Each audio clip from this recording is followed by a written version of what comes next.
Zero to God level अर्थात martial God space अर्थात शून्य से ईश्वर स्तर तक। अध्याय 3431 से 3433। नमस्कार, आप कहानी में खो जाएं उससे पहले चैनल को सब्सक्राइब करें और नोटिफिकेशन ऑन करें। धन्यवाद।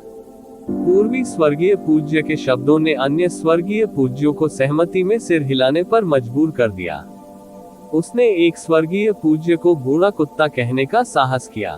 उसे न मारना पहले से ही मून सिटी लॉर्ड का चेहरा दिखाना था। बेशक ये जिवेन को कोई परवाह नहीं थी। मून सिटी लॉर्ड के बेटे ने देखा कि वह एक स्वर्गीय पूजनीय था और उसने सोचा कि उसने लंबे समय तक खेती की है। हालांकि वास्तव में ये जिवेन की खेती की उम्र शायद उसकी एक अंश भी नहीं होगी। हालांकि इस दुनिया में जहां ताकत का सम्मान किया जाता था, उम्र कोई मायने नहीं रखती थी। भले ही ये जिवेन सिल्वर मून सिटी लॉर्ड के बेटे से बहुत छोटा था, फिर भी वह सेलेस्टियल मास्टर्स की नजर में अपमानजनक था। वे वरिष्ठता और वरिष्ठता में भेद नहीं करते थे। मून सिटी लॉर्ड को पता था कि उन्हें जनता का गुस्सा झेलना पड़ा है। यदि ये तथ्य नहीं होता कि उसका बेटा अपराधी था, तो वह सहमत हो जाता और सहज रूप से स्वर्गीय पूज्य की स्थिति की रक्षा करता। हालांकि अब जब इसमें उसका बेटा शामिल था, तो वह अपने बेटे को पीट पीट कर मरते हुए कैसे देख सकता था। मुझे लगता है कि इस मार्शल वेनेरेट को खुद पर संयम रखना चाहिए। मेरा बेटा ऐसा व्यक्ति नहीं है जिसे कोई सबक सिखा सके। मून सिटी लॉर्ड केवल ठंडे स्वर में ही हंस सका। यदि वह अब भड़क गया तो वह बढ़त हासिल नहीं कर पाएगा। मून सिटी में सेंध लगने की तो बात ही छोड़ दीजिए।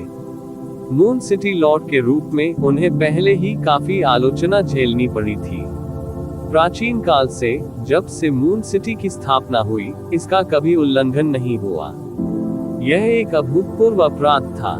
यदि ये तथ्य न होता कि हाथ में मुख्य कार्य मून सिटी पर पुनः कब्जा करना था, तो स्वर्गीय भिक्षुओं की निंदा जबरदस्त होती।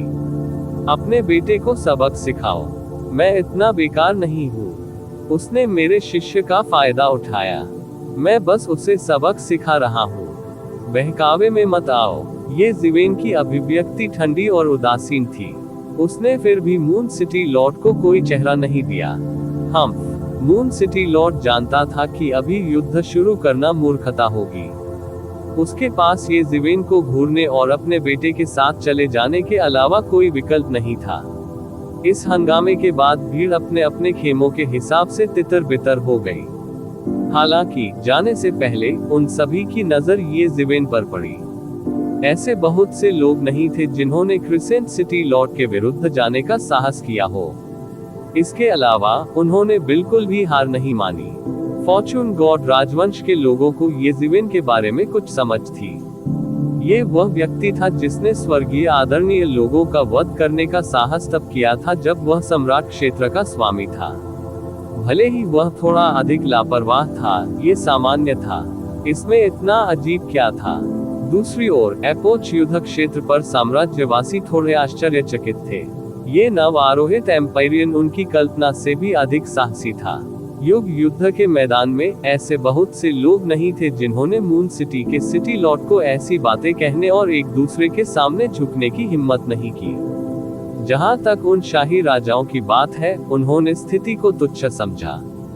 उन्होंने स्वर्गीय उत्कर्षों के बीच संघर्ष में शामिल होने का साहस नहीं किया। यदि वे वास्तव में बिना सोचे समझे इसमें शामिल हो गए, तो वे मौत को दावत दे रहे होंगे। क्या उन्होंने मून सिटी के सिटी लॉर्ड के बेटे की पृष्ठभूमि नहीं देखी? ये जिवेन ने कहा कि वह उसे सबक सिखाएगा। वे कौन थे? ये जिवेन, ईस्टर्न एम्पायरियन और अन्य लोगों ने आखिरकार थोड़ा आराम किया जब वे सन सिटी में ईस्टर्न एम्पायरियन निवास के आवास पर पहुंचे।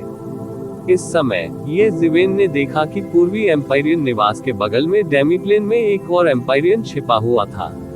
ऐसा लग रहा था जैसे वह नहीं चाहता था कि दूसरे लोग उसे देखें। ये वही मिस्टर हुआंग होना चाहिए जिसका उल्लेख एम्पायरियन सिल्वर मून ने पहले किया था। मैं अभी नहीं जानता कि वह कहां से आया है। यहाँ तक कि एम्पायरियन सिल्वर मून का भी कोई सुराग नहीं है। ये जिवेन ने कुछ ध्यान दिया। वह अज्ञात मूल के लोगों के प्रति सदैव सतर्क रहेगा। अन्यथा वह खेती की लंबी सड़क पर बहुत पहले ही मर गया होता। हा, शाबाश। ईस्टर्न एम्पायरियन ने येज़िवेन के कंधे को थपथपाया और कहा, लेकिन क्या आप जानते हैं कि इस बार इतने सारे लोग आपका समर्थन क्यों कर रहे हैं? येज़िवेन ने अपना सिर हिलाया। वह नहीं जानता था। इस बार मून सिटी गिर गई। हालांकि हम देर से आए और हमें बहुत सारी विशिष्ट जानकारी नहीं मिली, लेकिन इसका मतलब यह नहीं है कि हमें कुछ भी पता नहीं है। वास्तव में इस बार मून सिटी का पतन किससे संबंधित है? मून सिटी भगवान का बेटा पूर्वी साम्राज्य ने कहा। उनके बेटे को यिन यांग इंटीग्रेशन सम्राट कहा जाता है। वह एक एम्पायरियन द्वारा छोड़ी गई यिन यांग दोहरी खेती तकनीक की खेती करता है। वह अपनी शक्ति बढ़ाने के लिए यिन और यांग के संभोग पर निर्भर करता है। मूल रूप से वह कूड़ा कचरा था और उसके लिए संप्रभु प्रभु बनने के लिए अभ्यास करना असंभव था। हालांकि वह मून सिटी लॉर्ड की जबरदस्ती और प्रलोभन का विरोध नहीं कर सका। उसने अपने लिए कुछ संप्रभु प्रभु पत्नियां ढूंढी। उन्होंने संप्रभु प्रभु क्षेत्र में प्रवेश करने के लिए हजारों वर्षों तक खेती करने के लिए इन महिला संप्रभु प्रभुओं के सार पर भरोसा किया। उसने सैकड़ों लाखों वर्षों तक खेती की है, लेकिन वह अभी भी केवल एक संप्रभु प्रभु क्षेत्र साथ है, क्योंकि यह बच्चा मून सिटी के सिटी लॉर्ड की पत्नी द्वारा छोड़ा गया एकमात्र बच्चा है, जिसका दाव क्षेत्र में पहुंचने से पहले ही निधन हो गया था। इसके अलावा, क्योंकि उसकी पत्नी को उसके स्थान पर श्राप का सामना करना पड़ा था और वह गंभीर रूप से घायल हो गई थी, इसलिए उसकी मृत्यु हो गई इस बच्चे को जन्म देने के बाद दूर। इस वजह से मून सिटी के सिटी लॉर्ड ने उस पर इतना ध्यान दिया कि ऊपरी क्षेत्रों में हर किसी को इसके बारे में पता चल गया। पूर्वी दिव्य पूज्य ने धीरे से कहा, मून सिटी के विनाश का उससे क्या लेना देना है? येज़िवेन ने थोड़ा भौहें चढ़ाई और पूछा, चिंता मत करो, मेरी बात धीरे से सुनो। क्या उसके बेटे के लिए अपनी खेती में सुधार करना मुश्किल नहीं है? क्योंकि उसने शुरुआती वर्षों में अपने लिए महिला संप्रभु लॉर्ड्स की भर्ती की थी, इससे पहले से ही बहुत आक्रोश और नाराजगी हुई थी।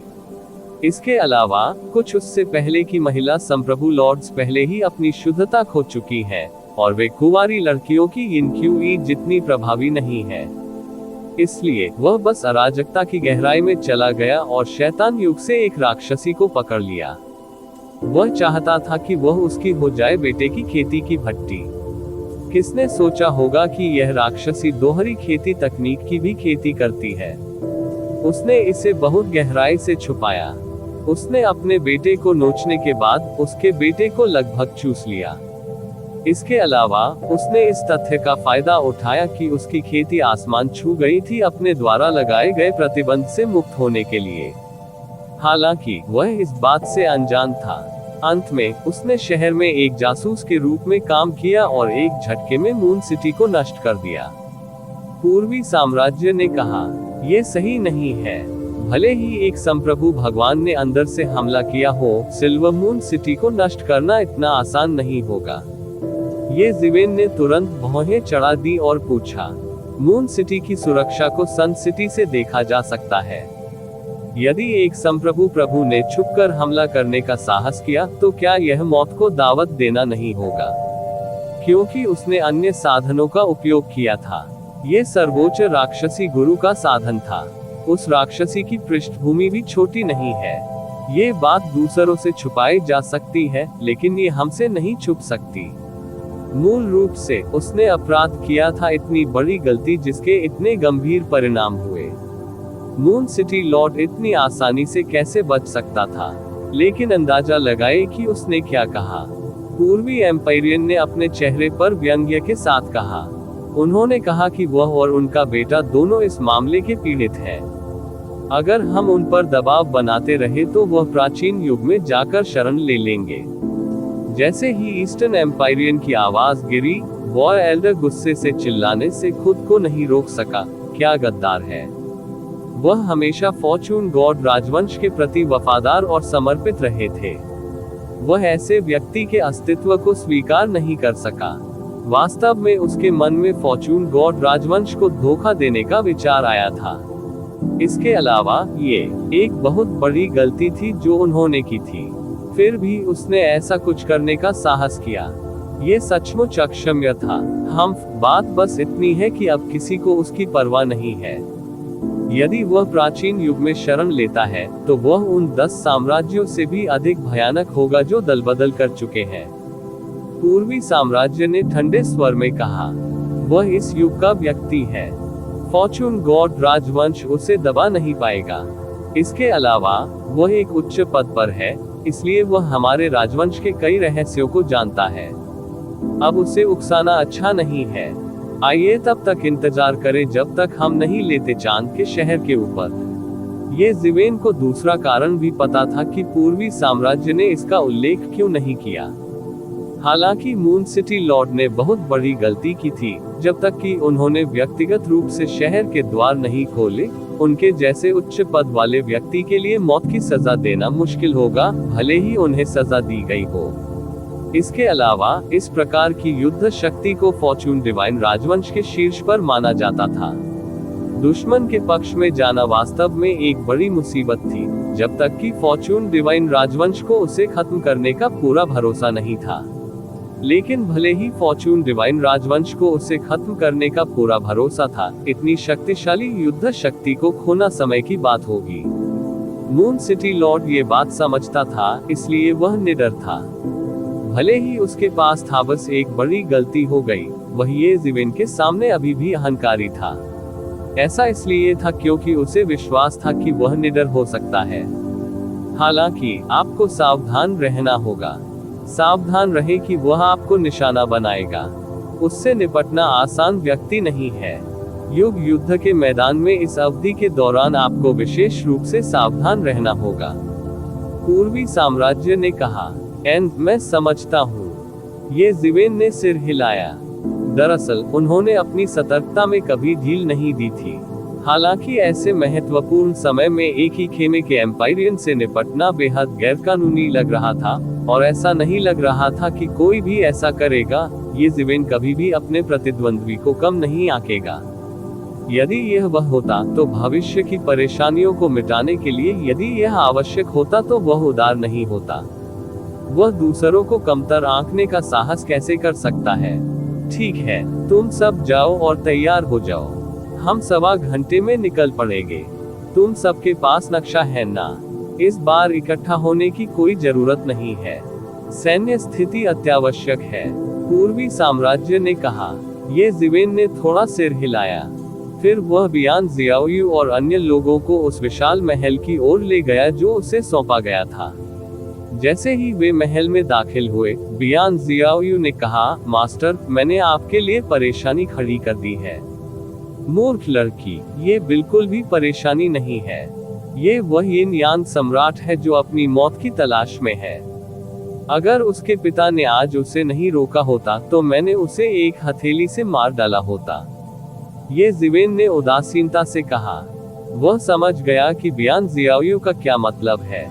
हालांकि यदि उसने केवल काया बनने के लिए साम्राज्यवादी बनने की खेती की तो उसकी साधना सम्राट बनने और साम्राज्यवादी बनने का क्या मतलब था।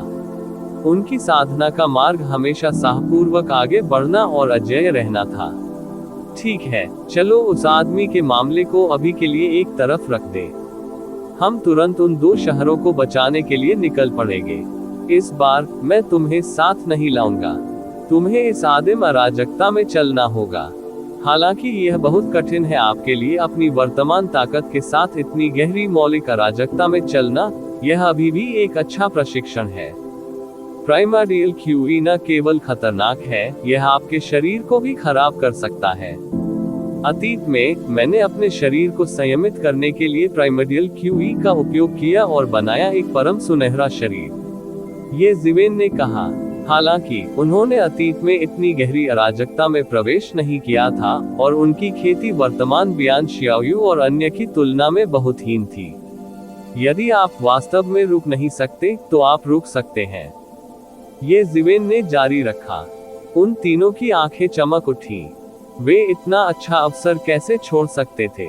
आमतौर पर अगर वे यहाँ आ पाते तो अराजकता में नष्ट हो जाते। यह एक उत्कृष्ट अवसर था। प्रतिवेदन किसी भी खराब अनुवाद के बारे में हमें बताने के लिए टेक्स्ट का चयन करें और रिपोर्ट पर क्लिक करें। लेस देन पिछला सूचकांक, अगला ग्रेटर देन, उन तीनों का दिल मजबूत था, खासकर ये जीवेन का अस्तित्व। वह एक प्रकाश स्तंभ की तरह थे जिसने उनके भविष्य के विकास का मार्ग दिखाया। ये जीवेन के समर्थन के रूप में काम करने से उन्हें स्वाभाविक रूप से किसी भी घातक खतरे के बारे में चिंता करने की जरूरत नहीं थी। वे जी जान से लड़ सकते थे और खुद को प्रशिक्षित कर सकते थे। कुछ निर्देश देने के बाद ये जीवेन तुरंत निकल पड़े। इस बार उसे मिलने की जरूरत नहीं थी। उसके पास पहले से ही युद्ध क्षेत्र का एक मोटा नक्शा था, इसलिए वह स्वाभाविक रूप से जानता था कि कहां जाना है। हालांकि अराजकता में उत्तर और दक्षिण को अलग नहीं किया जा सका। जब तक एक संदर्भ बिंदु था तब तक सब कुछ ठीक रहेगा। अतीत में उन्होंने फॉर्चून गॉड राजवंश को एक संदर्भ बिंदु के रूप में इस्तेमाल किया था। अब उन्होंने सन सिटी को संदर्भ बिंदु के रूप में उपयोग किया। ये शीवेन के दिमाग में तुरंत एक त्रिआयामी नक्शा बन गया। जल्द ही वे चारों सन सिटी से बाहर चले गए और अंतहीन अराजकता में प्रवेश कर गए। अराजकता अंतहीन थी, न कोई दिन था, न रात, और न ही सभी दिशाओं में कोई ऐसी चीज थी। यहाँ तक कि सन सिटी के ऊपर आसमान में भी अंतहीन अराजकता थी। सन सिटी के ऊपर केवल एक सूरज था जो चमकता था, जिससे सन सिटी हमेशा चमकता रहता था और कभी रात नहीं होती थी। ये जीवेन और अन्य लोगों ने आदिम अराजकता में प्रवेश करने के तुरंत बाद अपने शरीर पर आदिम अराजकता की ऊर्जा को महसूस किया। ये जीवेन ठीक थी। यह मौलिक अराजकता ऊर्जा वास्तव में उसे चोट नहीं पहुंचा सकती थी। उसके शरीर में पहुंचते ही यह अपने आप परिष्कृत हो जाएगा। मौलिक अराजकता ऊर्जा जो उसके करीब थी, उसकी शोधन प्रक्रिया के साथ नहीं रह सकी। यह मौलिक अराजकता ऊर्जा उससे मौलिक अराजकता कानून को समझने में मदद करने में भी एक महत्वपूर्ण सहायता बन गई थी। उनकी तुलना में बियान जियाओयू और अन्य लोग निस्संदेह बहुत आगे थे। अधिक कठिन स्थिति अराजकता में वे फॉर्चून गॉड राजवंश के जितने करीब होंगे, उतना ही वे फॉर्चून गॉड राजवंश के कानूनों से प्रभावित होंगे। यह अपेक्षाकृत शांत था। यहाँ वे पहले से ही फॉर्चून गॉड राजवंश से बहुत दूर थे, इसलिए अराजकता की ऊर्जा बहुत हिंसक थी। यहाँ तक कि उन जैसे अविनाशी शरीर वाले सम्राटों को भी बहुत जोर लगता था। ऐसा लग रहा था मानो अंतहीन अराजक ऊर्जा लगातार उनके शरीर पर हमला कर रही हो। हालांकि उन्होंने तुरंत प्रतिक्रिया की और अराजकता की ऊर्जा को अपने शरीर में अवशोषित करके उसे परिष्कृत करने के लिए अपनी साधना को तेजी से जुटाया। हालांकि अराजकता ऊर्जा आध्यात्मिक ऊर्जा से भिन्न थी। ये कहीं अधिक हिंसक था। यहाँ तक कि उनके संयमित शरीर के साथ उन्हें अभी भी ऐसा महसूस होता था जैसे उन्हें चाकुओं से काटा जा रहा था जब अराजक ऊर्जा उनके मध्याह्न रेखा में प्रवेश करती थी। उनके चेहरे पर पीड़ा भरी अभिव्यक्ति थी। यह एक ऐसा दर्द था जो उनकी आत्मा की गहराई तक पहुंच गया। हालांकि वे सभी दृढ़ इच्छाशक्ति वाले लोग थे, फिर भी वे अभी भी अवशोषित और परिवर्तित होते रहे। अज्ञात समय के बाद जब उन्हें लगा कि उन्हें धीरे धीरे इसकी आदत हो गई है, तो उन्हें पता चला कि उनकी भौतिक खेती, जिसे सुधारना मूल रूप से बहुत कठिन था, वास्तव में सुधार हुआ है। यह विशेष रूप से बियान जियाओयू के लिए सच था, जिन्होंने ग्रेट असुर बॉडी की खेती की, जो एक बहुत ही प्रभावशाली शारीरिक खेती तकनीक थी। हालांकि उसकी वर्तमान खेती अतीत के असुर दानव भगवान की खेती के बहुत करीब थी। हालांकि खेती के स्तर में अभी भी अंतर था, लेकिन यह अर्थ सम्राट और संप्रभु के बीच के अंतर से बहुत छोटा था। सैद्धांतिक रूप से उसके बड़े अंतर से आगे बढ़ने की संभावना पहले से ही बहुत कम थी। ये कहा जा सकता है कि वह पहले से ही अपनी सीमा के बहुत करीब थी, लेकिन अब प्राइमल कैसक्यूई की मदद से वह फिर से बेहतर हो गई थी।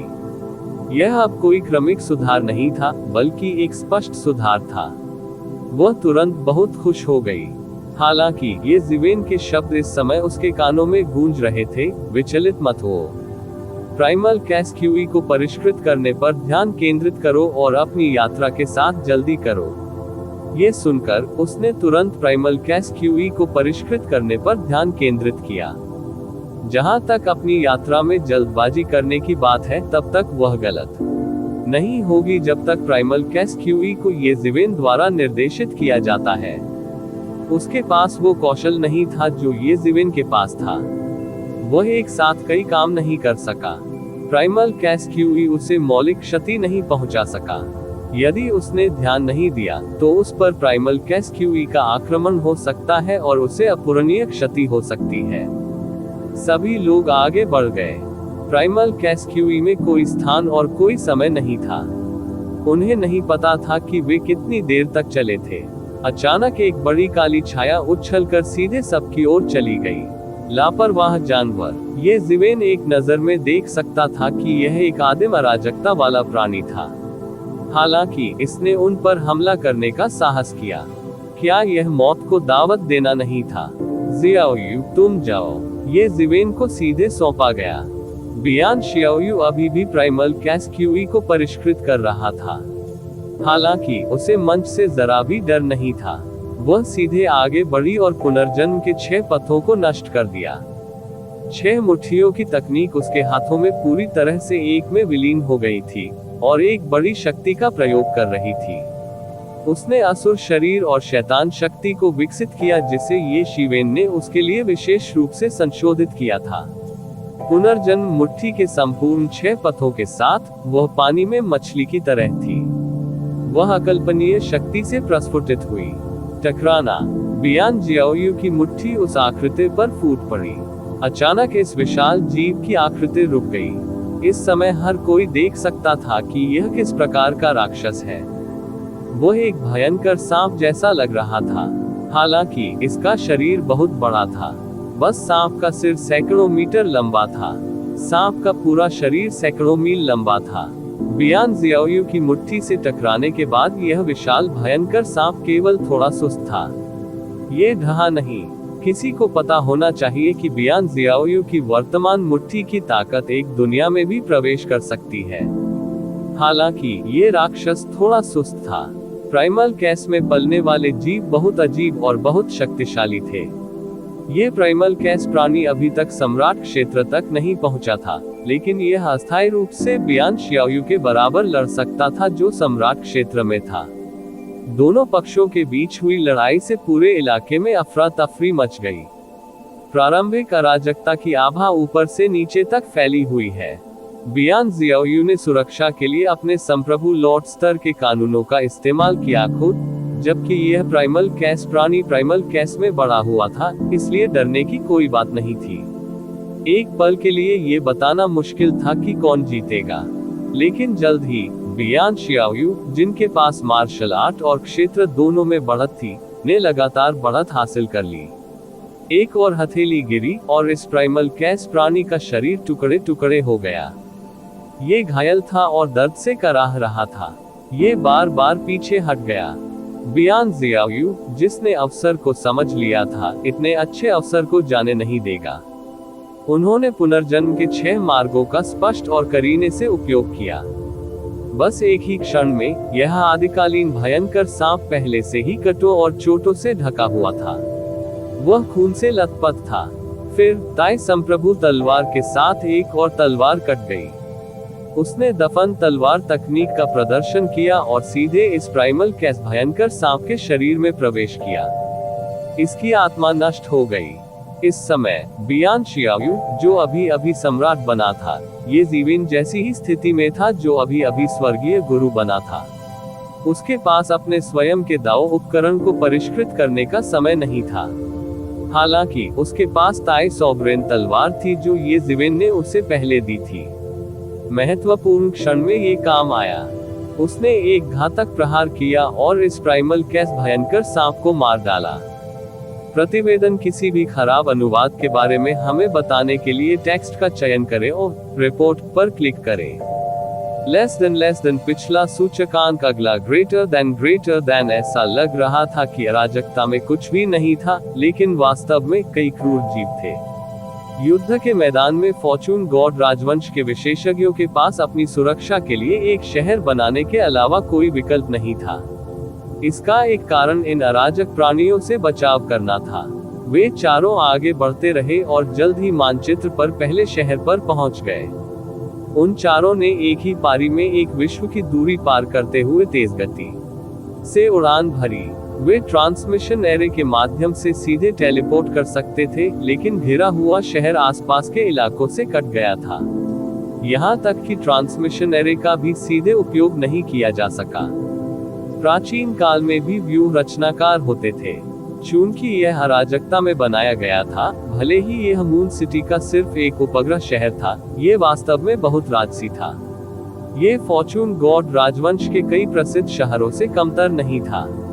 अन्यथा यह अराजकता में पैर जमाने में सक्षम नहीं होता। परंतु इस समय ये राजसी नगर असंख्य विशेषज्ञों से घिरा हुआ था। वे किसी शहर पर हमला करने वाली चींटियों की तरह घनी तरह से भरे हुए थे, जो मौत के डर के बिना लहर दर लहर आगे बढ़ रहे थे। इन विशेषज्ञों में सभी प्रकार के लोग थे। कुछ मानवीय थे, कुछ क्रूर जानवर थे, कुछ अर्ध ब्रह्मपूर्ण थे, और कुछ क्रिस्टल से ढके हुए थे। न केवल वे अलग अलग नस्ल के थे, बल्कि ये जीवेन एक नजर में उनकी आभा और कानूनों को भी समझ सकते थे। उन्हें अलग अलग युगों से संबंधित होना चाहिए। उनके शरीर से एक विशाल गुलाम चरित्र झलक रहा था।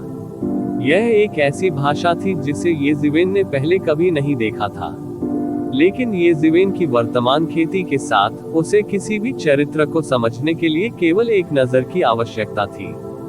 ऐसा इसलिए था क्योंकि किसी भी चरित्र का उपयोग दुनिया में हर चीज को व्यक्त करने और उसका वर्णन करने के लिए किया जाता था। किसी की साधना एक निश्चित स्तर तक पहुंचने के बाद कोई भी प्राचीन चरित्र कोई समस्या नहीं रह गई थी। कोई भी इसे एक नजर में देख सकता था।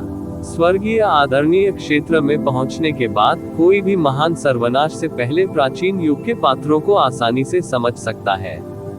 ये जीवेन की दृष्टि से वह स्वाभाविक रूप से देख सकता था कि विभिन्न युगों के ये विशेषज्ञ शहर की दीवारों पर हमला करने के लिए अपनी जान जोखिम में डाल रहे थे। इसका कारण गुलाम चरित्र था। यह एक तरह का प्रतिबंध था। यदि उन्होंने आज्ञा न मानी तो वे तुरंत मर जाएंगे। इसके बजाय बाहर जाना बेहतर था। यदि वे इस उपग्रह शहर को तोड़ सकें तो वे अभी भी जीवित रह सकते हैं। इससे भी अधिक क्रूर बात यह थी कि यदि इन विशेषज्ञों को मार भी दिया जाता तो उनके शरीर पर दास प्रतिबंध तुरंत सक्रिय हो जाता और एक बड़े विस्फोट का रूप ले लेता।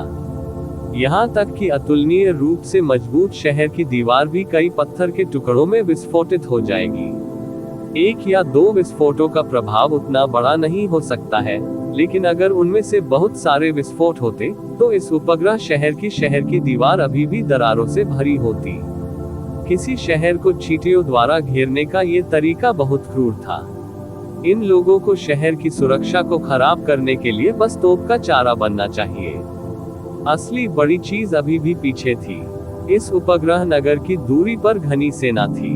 ये सेना थी बहुत अधिक एक समान। वे सभी एक ही जाति के थे और उनकी राक्षसी आभा आसमान तक बढ़ गई थी। यहाँ तक कि सेना के शीर्ष पर एक अद्वितीय राक्षस की छवि भी बनाई गई थी और सेना की गहराई में युद्ध किले सक्रिय किए जा रहे थे। किले में तारों जैसे विशाल भयानक जानवर निष्क्रिय पड़े हुए थे। उनकी बड़ी बड़ी आंखें खुली हुई थीं और वे किसी भी समय हमला करने के लिए तैयार थे। और सेना के सबसे केंद्रीय क्षेत्र में अतुलनीय शक्तिशाली जादूगर अपने हाथ चुटकी बजा रहे थे और मंत्रोच्चार कर रहे थे। उनके हाथों से भयानक राक्षसी शक्ति छूटकर भयानक भारी हथौड़ों में बदल गई। वे लगातार आकाश को काटते रहे और उपग्रह शहर की रक्षा पर गिर पड़े। जब भी वे टकराते पूरा उपग्रह शहर कांप उठता। ये शैतान युग है। ये जीवेन ने अपनी आंखें सिकोड़ ली और कहा। उसने लंबे समय से सुना था कि वे प्राचीन युग भी एक दूसरे के खिलाफ लड़ेंगे, एक दूसरे के विशेषज्ञों को गुलाम बनाकर लूटेंगे और एक दूसरे के संसाधनों को लूटेंगे। इन युगों में शैतान युग विशेष रूप से क्रूर था। अब जब उसने इसे देखा तो यह वास्तव में बेहद क्रूर था। दूसरी ओर बियान जियाओयू और अन्य दो के भाव थोड़े बदल गए। उनकी खेती के आधार पर उनकी खेती में किसी भी समस्या का उन्हें प्रभावित करना कठिन था, लेकिन फॉर्चून डिवाइन राजवंश में इस तरह की भयानक युद्ध शैली शायद ही कभी देखी गई थी। युगों के युद्ध के मैदान पर युद्ध की तुलना में फॉर्चून गॉड राजवंश का आंतरिक युद्ध बहुत चौंकाने वाला नहीं था। ये जिवेन ने सीधे मानव जाति की सेना को रिहा कर दिया। कैस स्पेस में 10 लाख से अधिक की सेना दिखाई दी। इसके अलावा वे सभी कुलीन वर्ग के लोग थे। उनका प्रभावशाली ढंग आसमान तक पहुंच गया और जल्द ही शैतान युग की सेना का ध्यान आकर्षित किया। वे तुरंत समझ गए कि फॉर्चून गॉड राजवंश ने सुदृढ़ीकरण भेजा था और उन्हें रोकने के लिए तुरंत 1 लाख शैतान युग की सेना भेज दी। मानव जाति की सेना, जो अभी अभी कैस स्पेस में दाखिल हुई थी, इसकी आदी नहीं थी। लेकिन ये जिवेन ने तुरंत उनकी रक्षा के लिए अपनी जादुई शक्ति का इस्तेमाल किया। सम्राट क्षेत्र के विशेषज्ञों के विपरीत, वे अपने भौतिक शरीर के साथ कैस स्पेस में चल सकते थे, लेकिन उन्हें कुछ परेशानी का सामना करना पड़ेगा। लेकिन ये जिवेन ने देखा कि शैतान युग के लोग बिना किसी परेशानी के स्वतंत्र रूप से चल सकते थे। ऐसा इसलिए नहीं था कि उनकी खेती अधिक थी, बल्कि इसलिए कि उनके पास कोई अन्य साधन भी होना चाहिए। ये सोचते हुए, ये जिवेन ने अपनी स्वर्गीय आंख खोली और सीधे शैतान युग की भव्य संरचना को देखा। वह तुरंत समझ गया कि उनके पास एक विशेष कवच है जो उन्हें कैस स्पेस में चलने की अनुमति देता है। बात सिर्फ इतनी थी कि वे ज्यादा देर तक चल नहीं पा रहे थे। किसी सेना को यात्रा करने के लिए उन्हें विशेष कलाकृतियों पर निर्भर रहना पड़ता था। बेशक ये जिवेन जैसे सुपर पावरहाउस भी थे जिन्होंने सेना का नेतृत्व किया। इसे समझने के बाद ये जिवेन ने तुरंत इसे मौके पर ही परिष्कृत किया। अपनी वर्तमान खेती के साथ कवच के 1 लाख सेट को परिष्कृत करना आसान काम था। इसके अलावा उसने अपनी आंतरिक दुनिया में जो स्वर्गीय खजाने प्राप्त किए थे, वे एक पहाड़ की तरह ढेर हो गए थे। जैसे जैसे उनकी खेती तेजी से आगे बढ़ी, उनके लिए अब उनका कोई उपयोग नहीं रह गया था। अब उन सभी को कवच में परिष्कृत करने का सही समय था। अपने हाथ के एक झटके से वह मानव जाति की सेना को कवच का एक सेट दे सकता था। अपनी साधना के साथ जादुई शक्ति से उनकी रक्षा करना उनके लिए कठिन नहीं था। लेकिन वह मानव जाति की सेना को प्रशिक्षित करने आया था, इसलिए वह उनकी इतनी अच्छी तरह से रक्षा नहीं करना चाहता था। इस समय शैतान युग की सेना उन्हें रोकने के लिए ही निकली थी। ये दिखाने के लिए पर्याप्त था कि ये जिवेन के शोधन स्तर में सुधार हुआ है।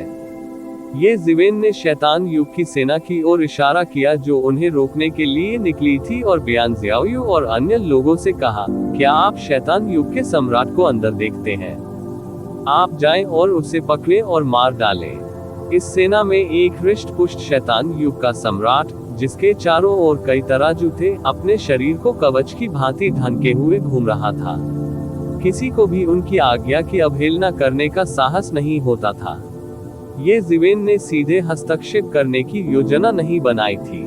इसके बजाय वह सावधानी पूर्वक शैतान युग के दिव्य गुरु की संभावित उपस्थिति से बचाव कर रहा था। अब उसे नहीं पता था कि शैतान युग का दिव्य गुरु कहां चला गया था, अन्यथा शैतान युग की सेना का आक्रमण यही समाप्त नहीं होता। समझा? बियान जियाओयू ने सिर हिलाया और तुरंत मानव जाति सेना को चिल्लाया, हर कोई गठन में आ जाओ और हमला करो। उन्हें एक झटके में हराओ और शहर में घेराबंदी तोड़ दो। उन्हें कुचल दो। मानव जाति सेना शीघ्रता से निकल पड़ी। सुनामी की भांति हजारों सैनिक और घोड़े दौड़ पड़े शैतान युग की सेना की ओर। दोनों सेनाएं दो विशाल लहरों की तरह एक दूसरे से टकरा रही थी। एक पल में लोगों के होश उड़ गए। हर जगह हड्डियों के टुकड़े उड़ गए और खून नदी की तरह बहने लगा। ये पहली बार था जब मानव जाति की सेना ने प्राचीन युग की सेना के विरुद्ध लड़ाई लड़ी थी। पहले तो उन्हें इसकी आदत नहीं थी, लेकिन जल्द ही उन्हें इसकी आदत हो गई। आखिरकार वे मानव जाति के कुलीन वर्ग थे। गुणवत्ता की दृष्टि से वे राक्षसी युग की सेना से श्रेष्ठ थे। फिर भी वे राक्षसी युग की सेना में सबसे विशिष्ट नहीं थे। जल्द ही मानव सेना ने राक्षसी युग की सेना को पूरी तरह से दबा दिया। विशाल तरंगों की परतों की तरह उन्होंने सभी प्रतिरोधों को कुचल दिया। लेकिन इसी समय एक आकृति उछलकर प्रवाह के विपरीत चली गई। एक तेज दहाड़ के साथ वह मानव जाति की सेना में घुस गया। उसने सामान्य मानव जाति के मार्शल कलाकारों पर हमला नहीं किया, बल्कि सीधे एक शिखर अर्थ सम्राट पर हमला किया। जाहिर है, वह मानव जाति सेना के शीर्ष विशेषज्ञों को एक एक करके मारना चाहता था। हालांकि इस महत्वपूर्ण क्षण में एक आंकड़ा सामने आया। एक नाजुक चीख के साथ वह पुनर्जन्म के 6 पथों में बदल गई और शैतान युग के संप्रभु सम्राट को दबा दिया। डांक। शैतान युग के संप्रभु सम्राट को तुरंत इस हमले की शक्ति का एहसास हुआ। उसने पीछा करना जारी रखने की हिम्मत नहीं की और तेजी से रोकने के लिए अपना हाथ उठाया। अचानक उसे एक बड़ा बल महसूस हुआ और उसका पूरा हाथ थोड़ा सुन्न हो गया।